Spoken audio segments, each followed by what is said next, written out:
It was raining so hard I couldn't hear my own thoughts. Sheets of water hammered the windshield, and lightning tore the sky open with jagged flashes that made you flinch no matter how prepared you thought you were. And there he was, Travis, standing by a stalled Dodge like a drenched mutt, hood up, hazard lights blinking like a desperate signal I should have ignored. But I didn't, because Sarah, my wife, had asked me to help him. "He's desperate, babe," she'd said. "It's just one favor. He has no one else." Her voice cracked on that last part. I remember it vividly. The tremor, the rain, the hollow thud in my chest that I didn't listen to. I should have turned around. Instead, I grabbed my toolbox and drove into Storm. I knelt under the hood, water filling my boots, fingers numb from cold and wet. He didn't offer to help, didn't say thank you, just stood there watching me like he already knew how the story would end. 2 weeks later, I got a letter from the city. A/$1 900 fine. Operating an unlicensed mechanic business. I laughed at first. Thought it had to be a mistake. I'd fixed friends' cars in my driveway for years. No ads. No money exchanged. Just helping out.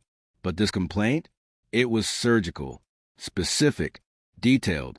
Someone had taken photos. Described my setup. Even included dates and license plates. I walked straight into the landscaping job he was running. Clipboard in hand like I had every right to be there. "You called the city on me?" I asked. He didn't flinch. Just wiped the sweat from his neck with a grimy rag and said, "You brought it on yourself, buddy." Buddy, like we were teammates in the same joke, only the punchline was me. That was the moment the grieving stopped, and the calculations began. Travis and Sarah shared a past. High school sweethearts. 2 years of marriage that dissolved in whispers and accusations and a custody battle over a dog. I thought I was the upgrade, the calm after the storm. But maybe storms like Travis don't move on. Maybe they just wait in plain sight, quiet until called. I didn't scream, didn't fight, just stayed quiet. Still slept next to Sarah. Still smiled at dinner. But something inside me was sharpening like a blade left to cure in the dark. I started with county records. His landscaping business wasn't even under his name. It was filed under his cousin's, some guy with a DUI who probably had no idea. His trucks were illegally parked. No insurance on his gear. License had expired 4 months ago. But that wasn't enough. So I watched him for 3 weeks. Followed his routes. Mondays in the Heights. Tuesdays in Riverdale. Weekends he claimed were filled with private clients. I took photos, videos, not from a distance. I wanted close, clear, court-ready proof. Then came Tori, one of his so-called clients. I saw her kiss him outside his truck, lips still wet with betrayal as she walked back inside where 2 toddlers waited by the door. I filmed it, every second. Then I found her husband, slid my phone across the table, played the clip, and left without a word. The next morning, Travis's tires were slashed. His trailer keyed up like a war zone. He raged about jealous cowards on Facebook. That was the beginning of the end. I turned everything over to the city. Photos, records, dates, client testimonies, and a detailed report about illegal pesticide dumping in a residential area. That one got their attention fast. He was slapped with /$6, 200 in fines, lost access to 2 neighborhoods. One of his trucks got towed. Still, I wasn't done. I posted anonymously on Nextdoor and Google.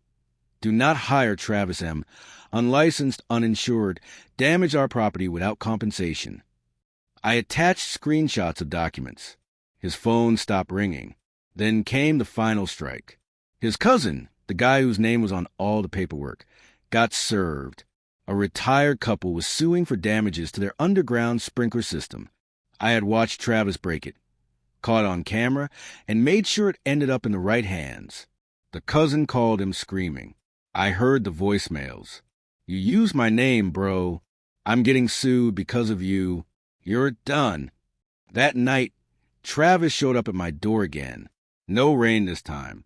Just sweat soaking through his shirt. "You did this," he growled. I stared at him, steady. "You brought it on yourself, buddy." He lunged. Sarah screamed from the kitchen. I didn't move. The cops arrived 5 minutes later. I had already called, told him a man with priors was threatening my family. He spent the weekend in holding. Sarah didn't say much afterward. Only once, softly, did she ask, "Did you go too far?" I met her eyes. "You asked me to help him." I said, "I did." She hasn't brought up his name since. Later, I found out she'd been texting him even after I fixed his car. Nothing explicitly romantic, but emotional, intimate. Inside jokes. Late-night check-ins.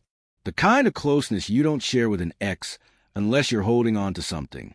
It explained a lot. I didn't confront her. I didn't need to. She knows now. She knows what I become when you mistake my silence for weakness. Travis doesn't work landscaping anymore. Last I heard, he was pulling night shifts at a warehouse. No truck, no clients, no cousin to hide behind.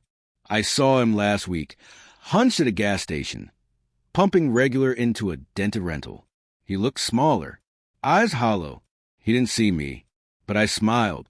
People think revenge is about rage. It's not. It's about control.